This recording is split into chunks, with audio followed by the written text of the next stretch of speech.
अध्याय 3। मैक्सिम जाग गया और तुरंत महसूस किया कि उसका सिर भारी है। कमरा भरा हुआ था। उन्होंने रात को फिर से खिड़की बंद कर दी। हालांकि एक खुली खिड़की का कोई उपयोग नहीं है, शहर बहुत करीब है। दिन के दौरान आप इसके ऊपर घृणित धुएं की एक स्थिर भूरी टोपी देख सकते हैं। हवा उन्हें यहाँ ले जाती है और न तो दूरी, न ही 5वीं मंजिल, न ही नीचे का पार्क मदद करता है।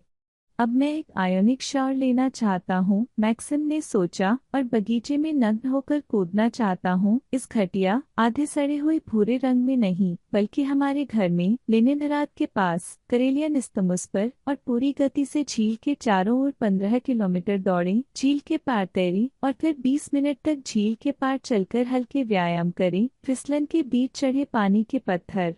वह कूद गया, खिड़की खोली, रिमझिम बारिश में बाहर झुक गया, नम हवा की गहरी सांस ली, खांसा। हवा अधिकता से भरी हुई थी और बारिश की बूंदों ने उसकी जीभ पर धातु का स्वाद छोड़ दिया था।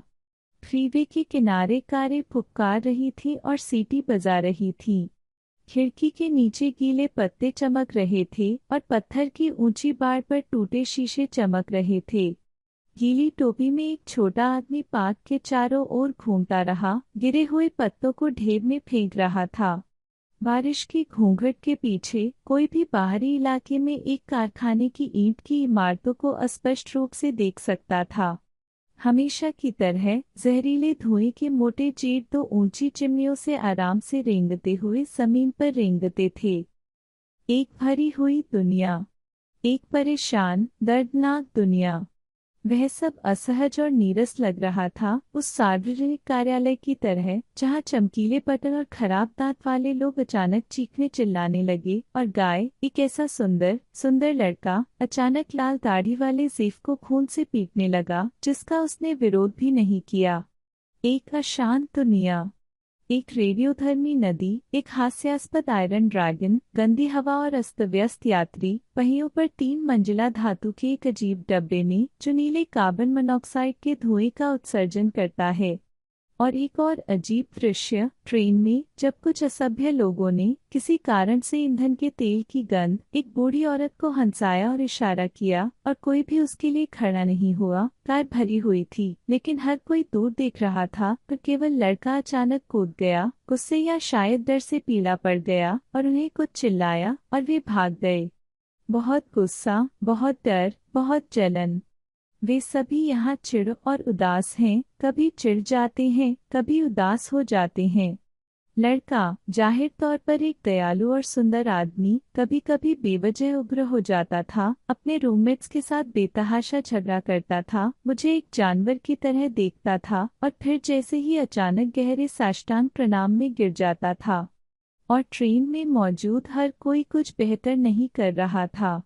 वे बैठे रहे और घंटों तक शांति से लेटे रहे, धीरे से बात करते रहे, यहाँ तक कि हंसते भी, और अचानक कोई अपने पड़ोसी पर बड़बड़ाता रहा। पड़ोसी घबरा गया, दूसरे उन्हें शांत करने के बजाय झगड़ा में पड़ गए। घोटाला फैल रहा था, पूरी कार को अपने कब्जे में ले लिया, और अब हर कोई एक दूसरे पर चिल्ला रहा था, धमकी दे रहा था, धक्का दे रहा था, और कोई उनके सिर पर चढ़ जाता है, अपनी मुट्ठी लहराता है, और किसी को पकड़ लिया जाता है कॉलर। बच्चे अपनी आवाजों के ऊपर रो रहे हैं, उनके कान जलन से कट जाते हैं, और फिर सब कुछ धीरे धीरे कम हो जाता है। हर कोई एक दूसरे पर गुस्सा करता है, अनिच्छा से बात करता है, दूर हो जाता है।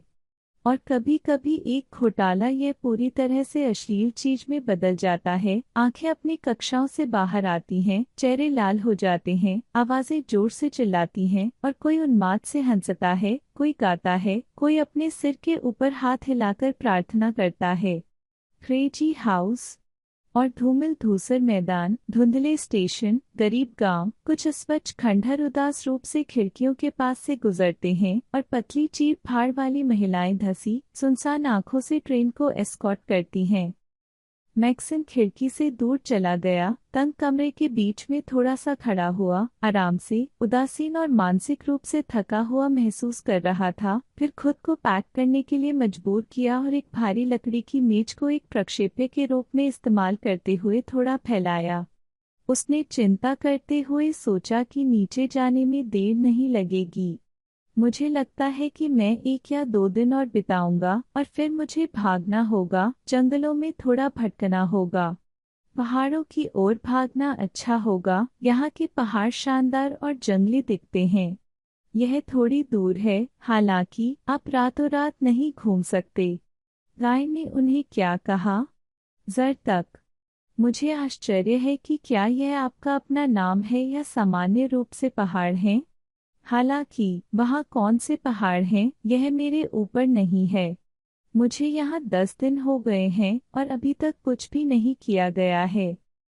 वह शावर रूम में घुसा और कई मिनटों तक सूंघता रहा और खुद को रगड़ता रहा, जो प्राकृतिक बारिश की तरह घिनौना था, थोड़ी ठंडी, हालांकि सख्त, कैल्शियम युक्त, पर इसके अलावा क्लोरीन युक्त, और यहाँ तक कि धातु के पाइपों से भी गुजरा। उसने खुद को एक कीटाणुरहित तौलिए से सुखाया और हर चीज से दुखी हुए इस मैली सुबह, इस भरी दुनिया के साथ और अपनी बेवकूफी भरी स्थिति से और उस अत्यधिक चिकना नाश्ते से जो वह खाने ही वाला था, बिस्तर को साफ करने के लिए अपने कमरे में लौट आया, एक साफ चादर के नीचे धारीदार तेल से सना हुआ पैनकेक के साथ लोहे की एक बदसूरत पट्टीदार संरचना। नाश्ता पहले ही लाया जा चुका था, यह धूम्रपान था और मेज पर महक आ रही थी। मछली ने फिर से खिड़की बंद कर दी। नमस्ते, मैक्सिम ने उसे स्थानीय भाषा में बताया। ऐसा न करें। एक विंडो। नमस्ते, उसने कई वाल्वों पर क्लिक करते हुए जवाब दिया। यह जरूरी है। बारिश हो रही है। यह खराब है। मछली, मैक्सिम ने जर्मन में कहा। दरअसल उसका नाम नोला था, लेकिन मैक्सिम ने अपनी सामान्य अभिव्यक्ति और समता के लिए शुरू से ही उसे फिश नाम दिया। वह पलट गई और बिना पलक झपकाए उसकी ओर देखने लगी। फिर 19वीं बार उसने अपनी उंगली अपनी नाक की नोक पर रखी और कहा, औरत। फिर मैक्सिम की ओर अपनी उंगली उठाई, यार। फिर कुर्सी के पीछे लटके थके हुए लबादे पर कपड़े। यह जरूरी है। किसी कारण से वह एक आदमी को सिर्फ शॉर्ट्स पहने हुए नहीं देख पाई। किसी कारण से उसे उस आदमी की जरूरत थी जो खुद को पैर से गर्दन तक लपेटे। वह तैयार होने लगा और उसने अपना बिस्तर बनाया, हालांकि मैक्सिम हमेशा कहता था कि वह खुद ऐसा करेगा। कमरे के बीच में टेबल को बाहर निकाला, जिसे मैक्सिम हमेशा दीवार की ओर धकेलता था। निर्णायक रूप से हीटिंग नल को बंद कर दिया, जिसे मैक्सिम हमेशा घुमाता था, और मैक्सिम के सभी नीरस मत उसके समान नीरस मस्त में दुर्घटनाग्रस्त हो गए। एक टूटे हुए बटन के साथ अपनी हुडी को अपनी गर्दन पर बांधते हुए मैक्सिम मेज पर गया और 2 दांतेदार कांटे के साथ नाश्ता किया। सामान्य संवाद हुआ। मैं नहीं चाहता। ऐसा न करें। यह जरूरी है। खाना। ब्रेकफास्ट। मुझे नाश्ता नहीं चाहिए। इसका स्वाद अच्छा नहीं होता है। मुझे ब्रेकफास्ट चाहिए। यम्मी। एक मछली, मैक्सिम ने उसे आत्मापूर्ण ढंग से कहा। आप एक क्रूर व्यक्ति हैं। अगर तुम मेरी धरती पर आती तो मेरे टुकड़े टुकड़े हो जाते, लेकिन मैं तुम्हें अपनी पसंद का खाना ढूंढता। मुझे समझ नहीं आया, उसने अफसोस के साथ कहा। मछली क्या होती है? घृणा के साथ एक मोटे टुकड़े को चबाते हुए मैक्सिम ने कागज लिया और पूरे चेहरे पर ब्रीम की तस्वीर चित्रित की।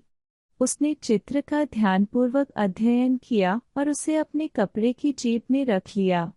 उसने मैक्सिम द्वारा बनाए गए सभी चित्र ले लिए और उन्हें कहीं ले गई। मैक्सिम ने स्वेच्छा से और आनंद के साथ बहुत सारी तस्वीरें खींची, अपने खाली समय में और रात में जब उन्हें नींद नहीं आती थी तो यहाँ करने के लिए कुछ भी नहीं था।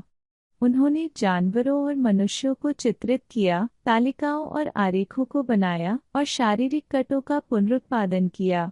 उन्होंने प्रोफेसर मेगा को प्रोफेसर मेगा की तरह एक दरियाई घोड़े और दरियाई घोड़े की तरह चित्रित किया। उन्होंने सार्वभौमिक लिंकोसिस टेबल, मशीन आरेख और ऐतिहासिक दृश्यों के आरेख बनाए। उन्होंने ढेर सारी कागजों पर अत्याचार किया और यह सब मीन राशि की जेब में गायब हो गया और संपर्क प्रक्रिया का कोई स्पष्ट परिणाम नहीं निकला।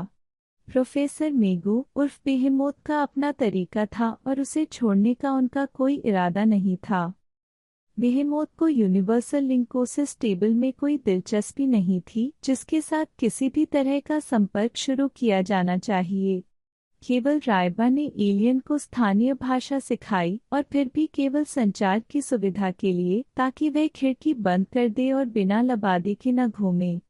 संपर्क में विशेषज्ञ बिल्कुल भी शामिल नहीं थे। बेहेमोथ मैक्सिम में व्यस्त था और केवल बेहेमोथ। हालांकि उनके पास एक बहुत शक्तिशाली शोध उपकरण था, मेंटोस्कोपिक तकनीक, और मैक्सिम एक स्टैंड चेयर पर दिन में 14 से 16 घंटे बिताते थे। इसके अलावा बेहेमोथ का मेंटोस्कोप अच्छा था। इसने हमें यादों में गहराई तक घुसने का मौका दिया और इसका रेजोल्यूशन बहुत ऊंचा था।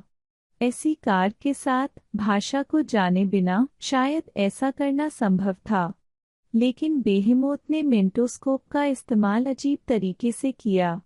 उन्होंने स्पष्ट रूप से और यहाँ तक कि कुछ गुस्से के साथ अपने मेंटोग्राम दिखाने से इनकार कर दिया और मैक्सिम के मेंटोग्राम के साथ अजीब तरीके से व्यवहार किया। मैक्सिम ने विशेष रूप से यादों का एक पूरा कार्यक्रम विकसित किया जो आदिवासियों को पृथ्वी के सामाजिक, आर्थिक और सांस्कृतिक जीवन की पूरी तस्वीर देने वाला था। हालांकि बेहेमोथ इस तरह के मेंटोग्राम को लेकर उत्साहित नहीं थे। गरियाई घोड़े ने अपना चेहरा घुमाया, मुंह मोड़ लिया, दूर चला गया, फोन कॉल करना शुरू कर दिया या मेज पर बैठकर सहायक को थका हुआ देखना शुरू कर दिया। अक्सर रफ्तार शब्द मसरक्ष को दोहराता रहा। दूसरी ओर, जब मैक्सिम ने एक बर्फ की चट्टान को उड़ा दिया जिसने जहाज को स्क्रीन पर कुचल दिया, एक कैरपेस भेड़िया को टुकड़ों में तोड़ दिया या एक्सप्रेस प्रयोगशाला को एक विशाल बेवकूफ स्यूडोक्टोपस से दूर ले गया, तो बेहेमोथ मेंटोस्कोप से बहुत दूर था। वह धीरे से चिल्लाया, खुशी से अपने गंजे सिर पर ताली बजाई और थके हुए सहायक पर खतरनाक रूप से चिल्लाया जो छवि की रिकॉर्डिंग देख रहा था। प्रोफेसर क्रोमोस्फेरिक प्रसिद्धि को देखकर बहुत खुश थे, मानो उन्होंने अपने जीवन में कभी ऐसा कुछ नहीं देखा हो, और उन्हें वास्तव में प्रेम दृश्य पसंद थे जो मुख्य रूप से आदिवासियों को मानव जाति के भावनात्मक जीवन के बारे में कुछ जानकारी देने के लिए फिल्मों से उधार लिए गए थे। सामग्री के प्रति इस तरह के हास्यास्पद रवैये ने मैक्सिम को दुखी कर दिया। ऐसा लगता था कि बेहेमोथ एक प्रोफेसर बिल्कुल नहीं था, बल्कि एक प्रामाणिक संपर्क समिति के लिए सामग्री तैयार करने वाला एक मेंटोस्कोपिक इंजीनियर था जिसके साथ मैक्सिम अभी भी मिलेंगे, और यह अज्ञात था कि ऐसा कब होगा। फिर यह पता चला कि बेहेमोथ एक बहुत ही आदिम व्यक्ति था, एक लड़के की तरह जो युद्ध और शांति में केवल युद्ध के दृश्यों में दिलचस्पी रखता है। यह अपमानजनक था। मैक्सिम ने पृथ्वी का प्रतिनिधित्व किया और ईमानदारी से उनके पास अधिक गंभीर संपर्क पार्टनर पर भरोसा करने का कारण था। हालांकि कोई यह मान सकता है कि यह दुनिया अज्ञात इंटरस्टेलर मार्गों के चौराहे पर स्थित है और एलियंस यहाँ असामान्य नहीं है। यह इस हद तक असामान्य नहीं है कि हर नवागंतुक की खातिर अब यहाँ विशेष आधिकारिक आयोग नहीं बनाए जाते हैं, लेकिन बस उससे सबसे प्रभावी जानकारी छीन ली जाती है, और बस इतना ही। इस धारणा को उस गति का समर्थन मिला जिसके साथ हल्के रंग के बटन वाले लोग, जो स्पष्ट रूप से विशेषज्ञ नहीं थे, स्थिति को समझते थे और बिना किसी हिचकिचाहट या ऊह के एलियन को सीधे उसके गंतव्य पर भेज देते थे। या हो सकता है कि कुछ गैर ह्यूमनॉइड्स जो पहले यहाँ आ चुके हैं इतनी बुरी याद छोड़ गए हैं कि अब आदिवासी हर चीज के साथ एक निश्चित और न्यायसंगत अविश्वास के साथ व्यवहार करते हैं, और फिर प्रोफेसर बेहेमोथ मेंटोस्कोप के इर्द गिर्द जो भी उपद्रव करते हैं वे केवल संपर्क की उपस्थिति है, समय में देरी, जब तक कि कुछ उच्च अधिकारी मेरी किस्मत का फैसला नहीं करते। एक या दूसरे तरीके से मैक्सिम ने आखिरी बार काटने पर दम घुटने का फैसला किया। हमें जितनी जल्दी हो सके भाषा सीखने की जरूरत है और फिर सब कुछ स्पष्ट हो जाएगा। ठीक है, रायबा ने अपनी थाली लेते हुए कहा। चलो चलते हैं। मैक्सिम ने आहें भरी और उठ गया। वे बाहर दालान में चले गए। गलियारा लंबा, गंदा नीला था, जिसके दाएं और बाएं बंद दरवाजों की पंक्तियां थीं, बिल्कुल मैक्सिम के कमरे के दरवाजे की तरह। मैक्सिम यहाँ कभी किसी से नहीं मिला, लेकिन 2 बार उसने दरवाजे के पीछे से कुछ अजीब उत्साहित आवाजें सुनी। शायद एलियंस को भी वहां रखा गया था जो अपने भाग्य के फैसले का इंतजार कर रहे थे। मछली एक बड़े आदमी की तरह सीधे छड़ी की तरह आगे बढ़ रही थी और मैक्सिम को अचानक उसके लिए बहुत अफसोस हुआ। जाहिर तौर पर इस देश को अभी तक सौंदर्य उद्योग के बारे में पता नहीं था और बेचारी मछलियों को उसके खुद के उपकरणों पर छोड़ दिया गया था। जब सफेद टोपी के नीचे से तरल रंगीन बाल निकलते हैं, जब लबादे के नीचे कंधे के विशाल ब्लेड उभरे हुए होते हैं, बदसूरत पतली टांगों के साथ विदेशी प्राणियों के अलावा और फिर भी गैर मानवीय प्राणियों के साथ शीर्ष पर महसूस करना शायद असंभव था। प्रोफेसर के सहायक ने उसके साथ तिरस्कारपूर्ण व्यवहार किया, लेकिन बेहेमोथ ने उस पर बिल्कुल ध्यान नहीं दिया और उसे एसएस से कम नहीं कहा, जो शायद उसके इंटरकॉस्मिक ओह के अनुरूप था। मैक्सिम को खुद की याद आई, परमेश्वर जानता है कि उसके साथ क्या करना है, और उसे पछतावा हुआ। उसने उसे पकड़ लिया, उसके बोनी कंधे को थपथपाया और कहा, अच्छा हुआ, नोला अच्छी है। उसने उसे सूखा देखा और एक भरे हुए चेहरे की तरह, एक हैरान ब्रीम की तरह लग रही थी जैसा पहले कभी नहीं था। उसने उसका हाथ हटा लिया, अपनी मुश्किल से दिखाई देने वाली भौहों को हिलाया और सख्ती से घोषणा की, मैक्सिम अच्छी नहीं है। एक आदमी, एक औरत, ऐसा न करें। मैक्सिम शर्मिंदा हो गया और फिर से पीछे हट गया। इसलिए वे गलियारे के अंत तक पहुंचे। रायबा ने दरवाज़ा खोल दिया और उन्होंने खुद को एक बड़े उज्ज्वल कमरे में पाया, जिसे मैक्सिम ने प्रतीक्षालय को अपने पास बुलाया। यहाँ की खिड़कियों को बेस्वाद ढंग से लोहे की मोटी सलाखों के आयताकार ग्रिड से सजाया गया था। एक लंबा चमड़े से ढका दरवाजा बेहेमोथ की प्रयोगशाला की ओर जाता था और किसी कारण से इस दरवाजे पर हमेशा दो बहुत लंबे गतिहीन आदिवासी बैठे रहते थे, जो अभिवादन का जवाब नहीं देते थे और एक निरंतर ट्रांस में रहते थे। हमेशा की तरह मछली मैक्सिम को प्रतीक्षालय में छोड़कर सीधे प्रयोगशाला में चली गई। मैक्सिम ने हमेशा की तरह उनका अभिवादन किया। हमेशा की तरह उन्होंने उसे जवाब नहीं दिया। बेहेमोथ की तेज चिड़चिड़ी आवाज और मेंथोस्कोप के बजने वाले क्लिक से प्रयोगशाला का दरवाजा खुला ही रहा। मैक्सिम खिड़की के पास गया, कुछ देर तक धुंधले गीले परिदृश्य को देखा। राजमार्ग के किनारे काटे गए जंगली मैदान में लंबे धातु के टावर पर, जो कोहरे में मुश्किल से दिखाई दे रहा था, जल्दी से उब गया और बिना किसी कॉल की प्रतीक्षा किए प्रयोगशाला में प्रवेश किया। हमेशा की तरह यहाँ ओजोन की एक सुखद गंध थी। डुप्लीकेट स्क्रीन टिमटिमा रही थी और एक गंजा मृत सहायक, जिसका नाम यादगार नहीं था, और फ्लोर लैंप उपनाम ने उपकरण को ट्यून करने का नाटक किया, लेकिन वास्तव में वे दिलचस्पी के साथ घोटाले को सुन रहा था। लैब में एक घोटाला हुआ था। बेहेमोथ की कुर्सी पर चौकोर पपड़ीदार चेहरा और लाल सूजी हुई आंखों वाला एक अजनबी बेहेमोथ की मेज पर बैठा था। दरियाई घोड़ा उसके सामने खड़ा था और उसकी टांगें अलग थीं, उसकी बाहें उसके दोनों ओर टिकी हुई थीं और वह थोड़ा झुक गया था। वह चिल्ला रहा था। उसकी गर्दन नीली थी, उसका गंजा सिर सनसेट पर्पल रंग से चमक रहा था और उसके मुंह से सभी दिशाओं में दूर तक छींटे उड़ रहे थे। अपनी ओर ध्यान आकर्षित न करने की कोशिश करते हुए मैक्सिम चुपचाप अपने कार्यस्थल पर चला गया और अपने सहायक का धीरे से अभिवादन किया। हर्ष लैम्प, एक घबराया हुआ प्राणी, डर के मारे कूद गया और मोटी केबल पर फिसल गया। मैक्सिम के पास मुश्किल से उसे कंधे से पकड़ने का समय था और बेचारा फ्लोर लैम्प उसकी आंखें घुमाते हुए लंगड़ा हो गया। उसके चेहरे पर एक भी खून नहीं बचा था। वह एक अजीब आदमी था। वह मैक्सिम के ऐंठन की हद तक डरा हुआ था। कहीं से एक मछली अचानक एक खुली हुई बोतल के साथ दिखाई दी, जिसे तुरंत फ्लोर लैंप की नाक के पास रखा गया। फर्श लैंप में हिचकिचाहट आई और जान में जान आ गई।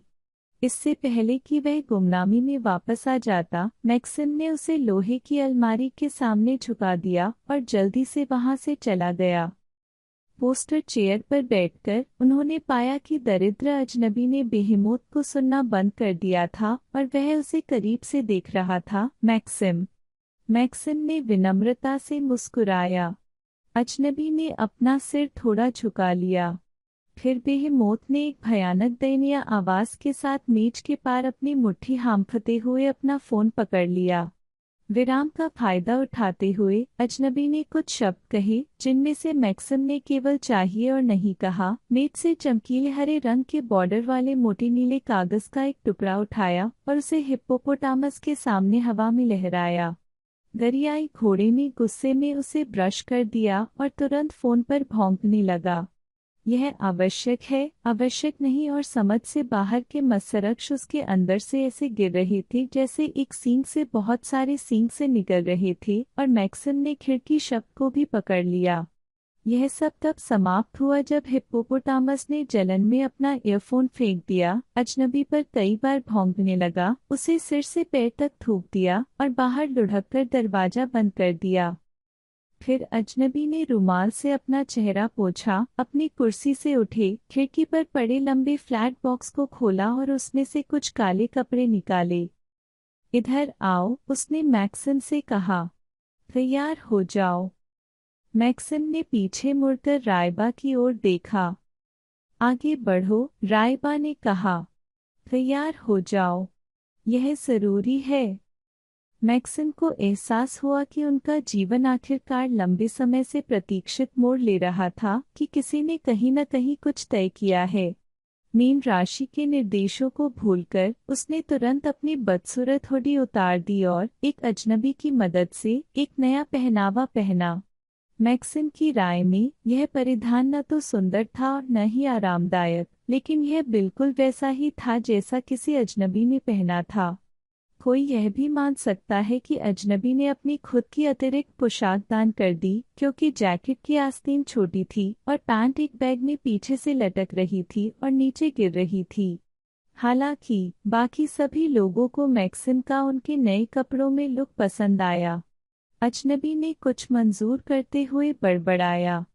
रेबा ने ब्रीम के लिए जितना संभव हो सके अपने चेहरे की विशेषताओं को नरम करते हुए मैक्सिम के कंधों पर हाथ फेरा और उसकी जैकेट उतार दी, और यहाँ तक कि रिमोट कंट्रोल के पीछे शरण लेते ही फ्लोर लैंप भी मुस्कुराने लगा। चलो, अजनबी ने कहा और दरवाजे की ओर चल दिया, जिसे गुस्से में बेहेमोत ने बाहर निकाल दिया। अलविदा, मैक्सिम ने रायबे से कहा। धन्यवाद, उन्होंने जर्मन में जोड़ा। अलविदा, रायबा ने जवाब दिया। मैक्सिम अच्छा है। यह सेहतमंद है। यह जरूरी है। ऐसा लग रहा था कि वह द्रवित हो गई है, या हो सकता है कि वह इस बात से चिंतित हो कि सूट अच्छी तरह से फिट नहीं है। मैक्सिम पीले फ्लोर लैंप की ओर झुक गया और अजनबी के पीछे जल्दी से दौड़ा। वे अजीब पुराने उपकरणों से भरे कई कमरों से गुजरे, गरजती और बजती लिफ्ट को पहली मंजिल तक ले गए और खुद को उस विशाल नीची लॉबी में पाया, जहां गाय कुछ दिन पहले मैक्सिम को लेकर आया था। और कुछ दिनों पहले की तरह मुझे फिर से कुछ कागजात लिखे जाने का इंतजार करना पड़ा। एक अजीब सा आदमी एक हास्यास्पद हेड्रेस में गुलाबी लेटरहेड पर कुछ खरोंच रहा था और एक लाल आंखों वाला अजनबी हरे लेटरहेड पर कुछ खरोंच रहा था, और उसकी आंखों के सामने ऑप्टिकल एम्पलीफायरों वाली एक लड़की इन रूपों पर बैंगनी रंग के प्रिंट बनाती है, और फिर सब कुछ रूपों और प्रिंटों में बदल जाता है और भ्रमित हो जाता है, और वे एक दूसरे पर चिल्लाते हैं, फोन पकड़ो। और अंत में एक हास्यास्पद हेड्रेस में छोटा आदमी दो हरे और एक गुलाबी लेटरहेड लेता है और वह गुलाबी रूप को फाड़ देता है आधा, और वह प्रिंट बनाने वाली लड़की को आधा देता है, और पपड़ीदार अजनबी को दो गुलाबी लेटरहेड, एक मोटा नीला कार्डबोर्ड और एक गोल धातु का बैज मिलता है, जिस पर एक शलेख उत्कीर्ण होता है। और 1 मिनट बाद वह यह सब एक लंबे आदमी को देता है, जिसके बाहर निकलने के दरवाजे पर हल्के रंग के बटन खड़े होते हैं, एक हास्यास्पद टोपी में छोटे आदमी से 20 कदम दूर। और जब वे पहले से ही बाहर होते हैं तो लंबा आदमी अचानक चीखना शुरू कर देता है कर्कश ढंग से, और लाल आंखों वाला अजनबी फिर से वापस आता है और यह पता चलता है कि वह नीले कार्डबोर्ड बॉक्स को उठाना भूल गया था, और वह नीला रंग लेता है कार्डबोर्ड बॉक्स और एक गहरी आह के साथ वह उसे उसकी छाती में धकेल देता है। इसके बाद ही मैक्सिम, जो पहले से ही भीग चुका है, को लाल आंखों वाले आदमी के दाईं ओर एक अतार्किक रूप से लंबी कार में बैठने का मौका मिलता है, जो चिढ़ जाता है, फुसफुसाता है और अक्सर बेहेमोत के पसंदीदा मंत्र मसरक्ष को दोहराता है। कार बड़बड़ाने लगी, धीरे से शुरू हुई, खाली और गीली अन्य कारों के झुंड से बाहर निकली, इमारत के सामने बड़े पक्के क्षेत्र में लुढ़क गई, सुस्त फूलों के साथ एक विशाल फूलों की क्यारी के चारों ओर घूमी, ऊपर से टूटे शीशे से ढकी एक ऊंची पीली दीवार से गुजरी, राजमार्ग पर लुढ़क गई और तेजी से रुक गई। लाल आंखों वाले व्यक्ति मसरक्ष ने फिर से फुसफुसाया और इंजन बंद कर दिया। टेढ़े, घुमावदार लोहे के शरीर वाले समान चित्तीदार ट्रकों का एक लंबा स्तंभ राजमार्ग के किनारे फैला हुआ है। लोहे के किनारों के ऊपर स्थिर गोल वस्तुओं की पंक्तियां उभरी हुई हैं, जो धातु से नमी से चमकती हैं। ट्रक धीरे धीरे चलते थे, सही अंतराल बनाए रखते थे, इंजनों के साथ लगातार बुदबुदाते थे और जैविक धुएं की भयानक बदबू फैलती थी। मैक्सिम ने अपनी तरफ से दरवाजे की ओर देखा, महसूस किया कि क्या चल रहा है, और उसने खिड़की उठाई। लाल आंखों वाले आदमी ने उसे देखे बिना एक लंबा वाक्यांश बोला, जो पूरी तरह से समझ से बाहर निकला। मैक्सिम ने कहा, मुझे समझ नहीं आया। लाल आंखों वाले आदमी ने अपना हैरान चेहरा उसकी ओर घुमाया और उसके स्वभाव को देखते हुए उससे कुछ पूछा। मैक्सिम ने अपना सिर हिला दिया। मुझे समझ नहीं आया, उन्होंने दोहराया। लाल आंखों वाला आदमी और भी हैरान लग रहा था। वह अपनी जेब में पहुंचा, उसने लंबी सफेद छड़ियों से भरा एक सपाट डब्बा निकाला, एक छड़ी उसके मुंह में रख दी और बाकी को मैक्सिम को दे दिया। शिष्टाचार के कारण मैक्सिम ने बॉक्स को स्वीकार कर लिया और उसे देखना शुरू कर दिया। बॉक्स कार्डबोर्ड से बना था और उसमें कुछ सूखे पौधों की तीखी गंध आ रही थी। मैक्सिम ने एक डंडा लिया, एक टुकड़ा काट लिया और उसे चबाया। फिर उसने जल्दी से गिलास नीचे उतारा, झुककर थूक दिया। वह खाना नहीं था। उन्होंने कहा, लाल आंखों वाले आदमी को डब्बा वापस मत लौटाओ। इसका स्वाद अच्छा नहीं है। लाल आंखों वाले आदमी ने आधा मुंह खोलकर उसकी ओर देखा। सफेद छड़ी उससे चिपक गई और उसके होंठ पर लटक गई। स्थानीय नियमों के अनुसार मैक्सिम ने अपनी उंगली से अपनी नाक की नोक को छुआ और अपना परिचय दिया, मैक्सिम।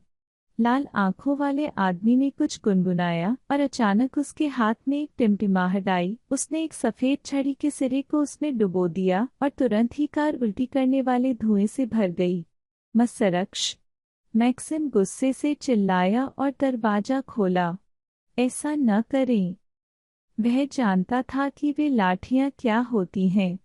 जिस ट्रेन में वे गाय के साथ यात्रा कर रहे थे, लगभग सभी पुरुषों ने ठीक उसी धुएं से हवा में जहर घोल दिया था, लेकिन इसके लिए उन्होंने सफेद छड़ियों का इस्तेमाल नहीं किया, बल्कि लकड़ी की छोटी और लंबी वस्तुओं का इस्तेमाल किया, जो प्राचीन बच्चों की सीटी की तरह दिखती थीं। वे किसी तरह की दवा ले रहे थे। यह रिवाज निस्संदेह सबसे हानिकारक था। और फिर ट्रेन में मैक्सिम ने केवल इस तथ्य में आराम लिया कि सुंदर लड़का जाहिर तौर पर इस रिवाज के खिलाफ भी स्पष्ट रूप से था। अजनबी ने जल्दी से दवा की छड़ी खिड़की से बाहर फेंक दी और किसी कारण से अपनी हथेली उसके चेहरे पर लहरा दी। बस मैक्सिम ने भी अपनी हथेली लहराई और फिर अपना परिचय दिया। यह पता चला कि लाल आंखों वाले आदमी का नाम फंक था और इसीलिए बातचीत बंद हो गई। लगभग 5 मिनट तक वे एक दूसरे को कृपापूर्वक देखते रहे और एक एक करके एक दूसरे को ट्रकों के अंतहीन काफिले की ओर इशारा करते हुए बोले, मसरक्ष। फिर अंतहीन कॉलम खत्म हो गया और फंक हाईवे पर पहुंच गया। वह शायद जल्दी में था। किसी भी स्थिति में उसने तुरंत इंजन को मखमल की गर्जना की तरह गर्जने लगा दिया, फिर किसी नीच हॉलिंग डिवाइस को चालू कर दिया और मैक्सिम की राय में किसी भी सुरक्षा नियम का पालन नहीं करते हुए राजमार्ग पर काफिले को ओवरटेक करते हुए मुश्किल से अपनी ओर दौड़ रही कारों को चकमा दे पाए। वे ट्रकों के एक काफिले से आगे निकल गए, लगभग सड़क के किनारे तक उड़ गए। एक अकेले बहुत गीले ड्राइवर के साथ चौड़ी लाल गाड़ी के चारों ओर गीले जीवाश्म जानवरों द्वारा आकर्षित स्पोक के साथ घूमते पहियों पर एक लकड़ी के वैगन के पीछे फिसल गए। कैनवास के कपड़ों में पैदल चलने वालों के एक समूह को खाई में फेंक दिया। विशाल विशाल पेड़ों की छाया में उड़ गए। सपाट पंक्तियों में उतरी सड़क। फंक अपनी गति बढ़ाता रहा। आने वाला एयरफ्लो में गर्जना करता रहा और सामने वाले चालक दल गर्जने से डरते हुए सड़क के किनारे झपकी लेते रहे, रास्ता दे रहे थे। मैक्सिम ने सोचा कि कार इतनी गति के लिए उपयुक्त नहीं है, बहुत अस्थिर है, और उसे थोड़ा असहज महसूस हुआ। जल्द ही घरों ने सड़क को घेर लिया। एक कार शहर में घुस गई और फंक को तेजी से धीमा करने के लिए मजबूर होना पड़ा। फिर गाय के साथ मैक्सिम स्टेशन से यात्रियों से भरी एक बड़ी सार्वजनिक कार में गाड़ी चला रहा था।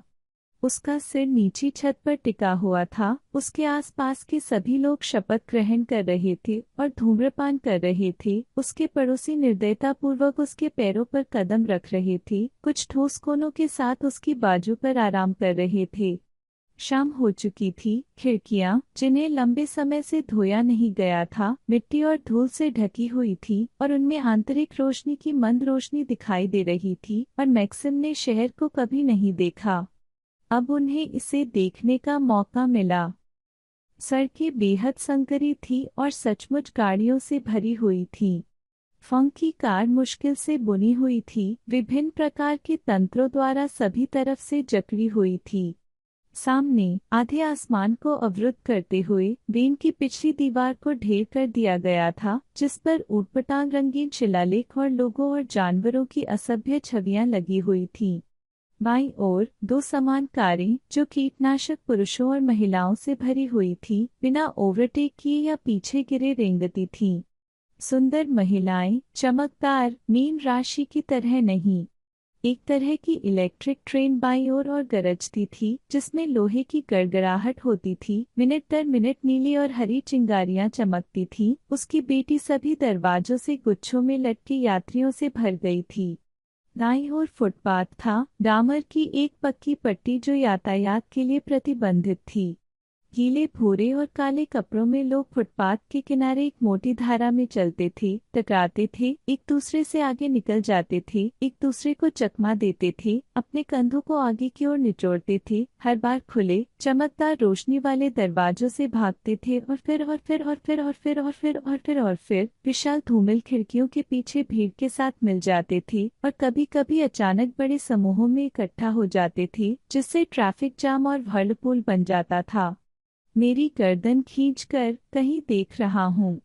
यहाँ बहुत सारे पतले और पीले चेहरे थे, जो मीन राशि के लोगों से काफी मिलते जुलते थे। उनमें से लगभग सभी बदसूरत, अत्यधिक अस्वस्थ, बहुत पीले, अजीब और कोणीय थे। लेकिन उन्होंने खुश लोगों का आभास दिया। वे अक्सर और स्वेच्छा से हंसते थे, वे आराम से व्यवहार करते थे, उनकी आंखें चमक उठती थीं और जोरदार, जीवंत आवाजें हर जगह थीं। मैक्सिम ने सोचा कि आखिरकार यह एक समृद्ध दुनिया है। किसी भी मामले में, हालांकि सड़कें गंदी हैं, वे कचरे से अटी पड़ी नहीं हैं और घर भी काफी खुशनुमा दिखते हैं। लगभग सभी खिड़कियां गोधूली के अवसर पर जलाई जाती हैं, जिसका अर्थ है कि उनमें बिजली की कमी नहीं होती है। विज्ञापनों में बहुत मजा आता है, और जहां तक डूबे हुए लोगों की बात है, इस तरह की सड़क के शोर और इतने वायु प्रदूषण के कारण किसी और चीज की उम्मीद करना मुश्किल है। दुनिया गरीब है, अशांत है, पूरी तरह से स्वस्थ नहीं है, और फिर भी यह काफी समृद्ध दिखती है। बाहर अचानक कुछ बदल गया। उत्साहपूर्ण चीखें निकल रही थीं। एक आदमी एक लैंप पोस्ट पर चढ़ गया और उससे लटकते हुए, अपने खाली हाथ को लहराते हुए जोर से चीखने लगा। वे फुटपाथ पर गाते थे। लोग रुक गए, अपनी टोपियां फाड़ दी, अपनी आंखें घुमाकर गाते रहे, तब तक चिल्लाते रहे जब तक वे घरघराहट नहीं करते, अपने संकीर्ण चेहरों को विशाल रंगीन शिलालेखों की ओर उठाते हुए, जो अचानक सड़क पर चमकते थे। मत्सरक्ष! फंक फुफकारने लगा और कार झूल गई। मैक्सिम ने उसे देखा। दुर्गंध घातक रूप से पीली थी और उसका चेहरा विकृत हो गया था। अपना सिर हिलाते हुए वह मुश्किल से अपना हाथ पहिया से हटा पाया और अपनी घड़ी को घूरने लगा। मत्सरक्ष, उसने कराहते हुए कुछ और शब्द कहे जिसमें से मैक्सिम ने केवल मुझे समझ नहीं आया पहचाना। फिर उसने अपने कंधे पर नजर डाली और उसका चेहरा और भी विकृत हो गया। मैक्सिम ने भी पीछे मुड़कर देखा, लेकिन उसके पीछे कुछ खास नहीं था। एक बंद चमकीली पीली कार वहां घूम रही थी जो डब्बे की तरह चौकोर थी। वे पहले से ही बाहर असहनीय रूप से चिल्ला रहे थे, लेकिन मैक्सिम इसके लिए तैयार नहीं था। फंक स्पष्ट रूप से होश खो रहा था। जैसे ही कार चलती रही, सामने वाली वेन धीमी हो गई, उसके बीकन चमक गए और अचानक बदबूदार दीवार हिल गई। एक घिनौनी आवाज आई, एक हल्का झटका लगा और विकृत हुड अंत में खड़ा हो गया। फंक! मैक्सिम चिल्लाया। फंक! ऐसा न करें। फंक अपने हाथों और सिर के बल अंडाकार पहिए पर लेट जाता था और अक्सर जोर से कराहता था। चारों ओर ब्रेक लग रहे थे, ट्रैफिक रुक गया था, सिग्नल गरज रहे थे। मैक्सिम ने फंक को कंधे से धक्का दिया, उसे फेंक दिया, दरवाजा खोला और झुककर जर्मन भाषा में चिल्लाया, यहाँ! उसकी तबीयत ठीक नहीं है। गाती हुई, चीखती, गड़गड़ाहट करती भीड़ पहले से ही कार के सामने इकट्ठा हो चुकी थी। उनकी बाहें जोर से लहरा रही थी, उनकी मुट्ठियां उनके सिर के ऊपर से हिल रही थी। दर्जनों जोड़ी भरी आंखें कक्षाओं में बेतहाशा घूम रही थी। मैक्सिम बिल्कुल कुछ नहीं समझता था। या तो वे दुर्घटना से क्रोधित थे, या वे बिना किसी स्मृति की किसी बात को लेकर खुश थे, या किसी को धमकी दे रहे थे। चिल्लाना बेकार था, आप खुद को सुन नहीं सकते थे। और मैक्सिम फिर से फंक लौट आया। अब वह अपने चेहरे को पीछे फेंके हुए लेटा हुआ था, अपने हाथों से अपनी कनपटी, गालों और खोपड़ी को पूरी ताकत से रगड़ रहा था और उसके होठों पर लार बुदबुदा रही थी। मैक्सिम को एहसास हुआ कि वह असहनीय दर्द में था और उसने उसे कोहनियों से मजबूती से पकड़ लिया और खुद को तनाव में डालकर दर्द को खुद में डालने के लिए तैयार हो गया। उसे यकीन नहीं था कि यह किसी दूसरे ग्रह पर किसी प्राणी के साथ होगा। उसने खोज की और उसे तंत्रिका संपर्क नहीं मिला। और फिर इसके अलावा फंक अपने मंदिरों से हाथ हटाते हुए अपनी पूरी ताकत के साथ मैक्सिम को छाती में धकेलना शुरू कर दिया। रोती हुई आवाज में कुछ हताश होकर गुनगुनाने लगा। मैक्सिम ने बस यही समझा, जाओ जाओ। यह स्पष्ट था कि फंक उसके दिमाग से बाहर था। फिर फंक के बगल का दरवाजा खुला। दो गर्म चेहरे काली टोपी के नीचे कार में फिसल गए। धातु के बटनों की पंक्तियां चमक उठी और तुरंत कई दृढ़ मजबूत हाथों ने मैक्सिम को कंधे, बाजू, गर्दन से पकड़ लिया, उसे फंक से चीर दिया और उसे कार से बाहर खींच लिया। उसने विरोध नहीं किया। उनके हाथों में कोई खतरा या बुरी मंशा नहीं थी, बिल्कुल इसके विपरीत। भीड़ भाड़ में फंसकर उसने देखा कि दो बेरेट झुके हुए कुटिल फंक को पीली कार की ओर ले जाते हैं और बैरेट में तीन अन्य लोगों ने अपनी बाहों को लहराते हुए पुरुषों को उससे दूर धकेल दिया। फिर भीड़ अपंग कार के चारों ओर गर्जने लगी। कार अजीब तरह से चलने लगी, उठ गई, बगल में मुड़ी, धीरे धीरे घूमते हुए रबर के पहिए हवा में चमकने लगे और अब छत पर पड़ी थी और भीड़ उस पर चढ़ रही थी और हर कोई चिल्ला रहा था और गा रहा था और हर कोई किसी न किसी उग्र खुशी से भर गया। उन्होंने मैक्सिम को घर की दीवार के खिलाफ धकेल दिया, उसे एक गीली कांच की खिड़की के खिलाफ दबाया और जब उसकी गर्दन फैली हुई थी तो उसने अपने सिर पर देखा कि कैसे एक पीली चौकोर कार तांबे की चीख बना रही थी, चलती थी, कई चमकदार रोशनी से जगमगाती थी, लोगों और कारों की भीड़ को निचोड़ती थी और दृष्टि से गायब हो जाती थी।